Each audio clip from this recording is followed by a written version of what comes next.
Décidément, l'hôtelier superstar André Balazs ne fait rien comme les autres et quand il décide d'ouvrir un hôtel spa à Miami, au lieu du très couru South Beach, il choisit une petite enclave résidentielle du nom de Belle-Île, dans la baie de Biscayne. Dans les années 60, le bâtiment du Lido Spa était connu pour abriter la première station thermale de Miami Beach. Les vieilles dames venaient y passer quelque temps, fuyant le trop rude hiver new-yorkais. André Balazs a gardé cette vocation de centre de soins dans son hôtel. C'est aujourd'hui l'un des spas les plus hype du moment et dès la réception, on comprend que l'on atterrit dans un endroit très branché où les beautiful people ont remplacé les retraités de la côte Est et où le moindre détail a son importance. On a emprunté pas mal de choses aux grands pays du bain, comme la Scandinavie, la Turquie, le Japon, la Grèce et l'Allemagne. On s'est retrouvé à utiliser beaucoup d'éléments du design scandinave, mais aussi des références à la culture turque, avec ses canapés et ses poufs. L'idée était vraiment de faire quelque chose de décontracté et aussi ludique que possible. Souvent, dans les centres de yoga ou dans les spas et tous ces endroits de soins ou de cure, tout devient très sérieux. Et les gens se prennent aussi très au sérieux. On a vraiment voulu que la joie fasse partie de ce lieu de soins. On a vraiment voulu faire de ce lieu un endroit aussi ludique, marrant, intéressant et sexy que sérieux en termes de soins. Si le standard joue sur un design très branché, il n'en est pas moins un véritable spa avec toutes les infrastructures nécessaires. Alors que la tendance est au traitement personnalisé, l'hôtel opte pour une expérience plus conviviale où les espaces sont communs et les parcours personnalisés avec un menu hydrothérapique à composer. Les pouvoirs curatifs de l'eau sous toutes ses formes sont à disposition avec le hammam, le sauna ou les bains chinois aux herbes.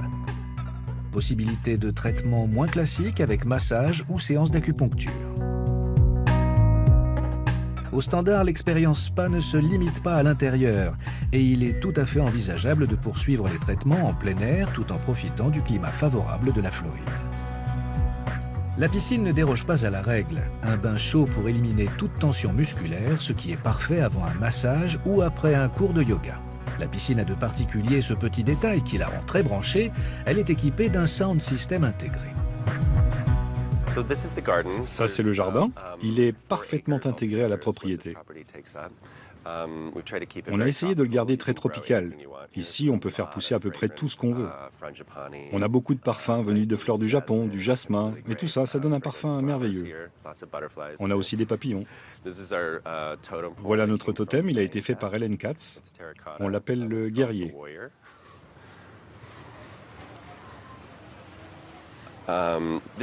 Ici, on a un grand espace à l'air libre. Les gens viennent ici, jouent au badminton, on fait des cérémonies du feu, du yoga, différents types d'exercices. Et ça, c'est le coin relaxation. Il y a plein de jasmin autour, des fauteuils suspendus. Et là encore, c'est un espace ludique. Quand vient le moment de se relaxer, les gens viennent ici avec un livre ou s'arrêtent en allant d'une piscine à l'autre, déjeunent, boivent un verre de vin. Tout est fait pour ne rien faire.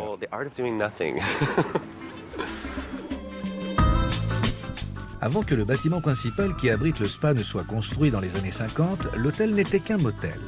L'espace devant chacune des chambres où l'on garait sa voiture a été transformé en petite cour privée, séparée par de simples toiles. Quelques suites ont ce petit grain de folie avec une baignoire à l'extérieur. Là encore, on ne se prend pas au sérieux.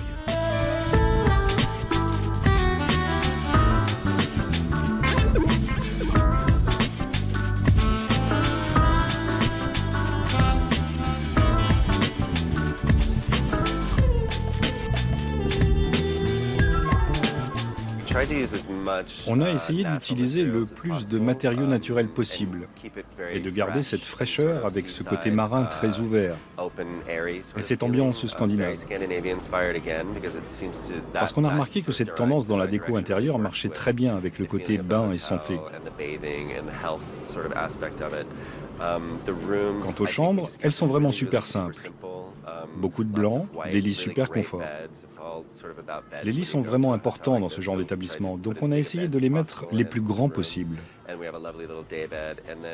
On a de charmantes chaises longues et chaque chambre a un merveilleux comptoir au premier étage. Les 17 chambres du rez-de-chaussée ont leur propre cour intérieure.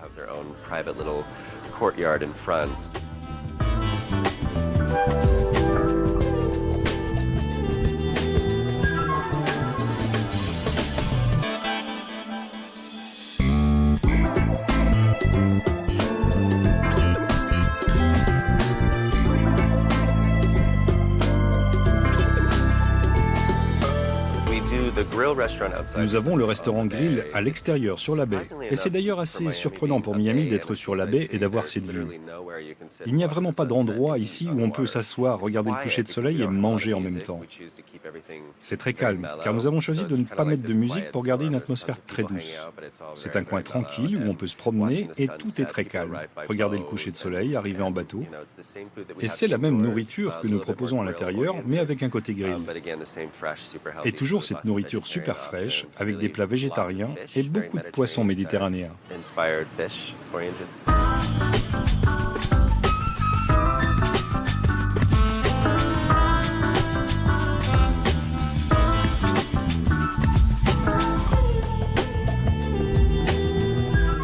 Pour se récompenser de tous ces efforts, rien ne remplace un cocktail avec ou sans alcool au bar de l'hôtel, à moins de profiter sagement du coucher de soleil sur la baie de Biscay.